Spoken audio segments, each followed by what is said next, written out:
Good afternoon and welcome back to another ironic introduction to another video. Today, Kabam has released an update for February's monthly event. That means we have a review of January and a forecast coming up. That said, if you would like to just read the post, there will be a link to the forum in the description below. If you want to skip my January review, there will be a timestamp for that. And if you want to skip the part where I literally read the forum verbatim, there will be a timestamp for that as well, if you're just interested in my thoughts on February's forecast. That said, as far as January's monthly event goes, I think it's actually probably one of the best monthly events we've had in a long while. There's definitely been ups and downs overall, but this month the monthly event, just like the standard monthly event, is really obtainable across the board. It's the first time that I've really felt like you could consistently do it with only 4 stars even, and it's one of the few times I'm like, hey, if you only have 4 stars, still go for it. It's totally doable, and so that's really nice. I feel like the difficulty isn't toned too high. There are still some cheeky Act 6 nodes in there, but they're reasonable, and the fights aren't the absolute worst. It doesn't feel super gated, because a lot of times you run into the final bosses and it's just wow, this boss is brutal to be taking on with a 4-star. I didn't feel like that this time around. Nova's a little bit of a frustration, but honestly, he's pretty reasonable as far as bosses go, especially for the Uncollected event.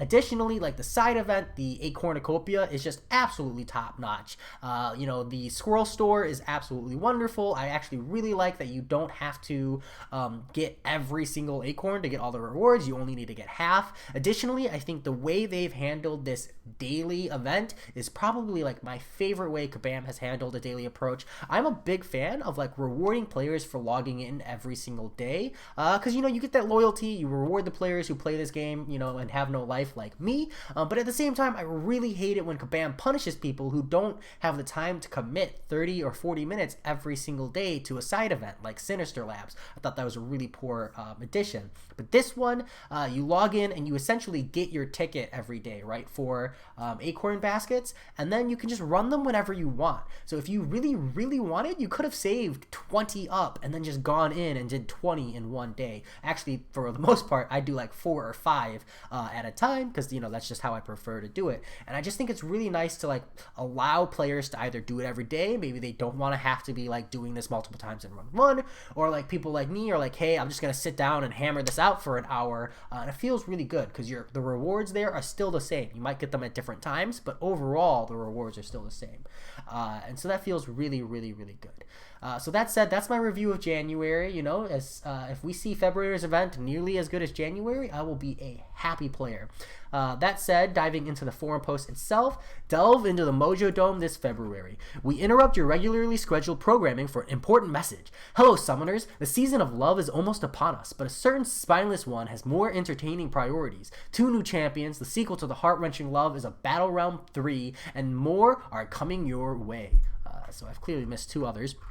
Hello, summoners. The season of love is upon us, but a certain spineless one has entertaining priorities. Excommunication. X-23 and Rogue travel to a dark corner of the battle realm to investigate a mysterious signal, only to be ensnared in a deadly game show hosted by the evil media mogul and ruler Mojo, or Moho.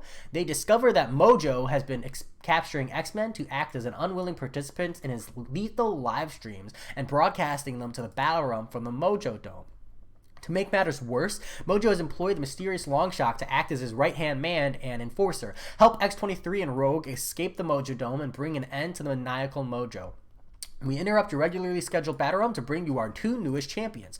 Longshot is the genetically engineered star of the Mojoverse's most dangerous shows and an unwilling participant in countless schemes orchestrated by the devious Mojo. With the aid of his supernaturally powerful luck, Longshot is able to perform daring stunts and accomplish impossible tasks in his fight for freedom against the spineless ones who created him. Mojo is a being known as a spineless one who resides in a place known as the Mojoverse, where all radio, television, and communication signals converge. This constant bombardment of media has driven Mojo and his kind insane.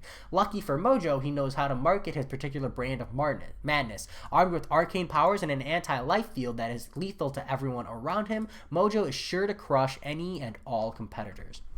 Love is a Battle Realm 3 II. Another year, another heartbreak. Psych! Not this time. Deadpool's got a plan to guarantee everyone to love him just in time for the season of seduction. But why stop at just one? What if everyone in the Battle Realm loved Deadpool? Because, we all already do. With the help of the probably not evil, just misunderstood Diablo, Deadpool has crafted a love potion and to spread it across the contest, making everything with a beating heart or equivalent fall head over heels for him. Oh boy. Love is in the air. During the Love is a Battle Realm 3-2 event, you'll be able to earn Shattered Heart Shards. You can use these to purchase Shattered Heart Crystals, Grandmaster Shattered Heart Crystals, and special potions. Mojo's taking over. Mojo wants to get involved with everything that's going on in the contest. Look out for special objectives and a 21-day Mojoverse arena full of special love-themed teams. Complete these objectives and hit those milestones for even more Shattered Heart Shards. All this and more is heading your way next month. Prepare yourselves, Summoner. So that said, I'll put a timestamp here for those of you who only care about my thoughts. As far as lore goes, I think this is really neat. I am actually kind of excited to see pretty obscure characters. So I don't have any information or prior knowledge about these two champs. So I'll have to look into that just to learn. But I'm definitely a bandwagon Marvel fan. So it's really cool to essentially every time Kabam releases a character I don't know, that's when I do my background research, and I learn more and more about the Marvel Universe that way. So if you have information about Mojo or Longshot, please share, because that's how Clairvoyant became one of my favorite champions in the game. Was I went and I looked her up and I was like, wow, this character's background is badass. So maybe this will be a similar situation.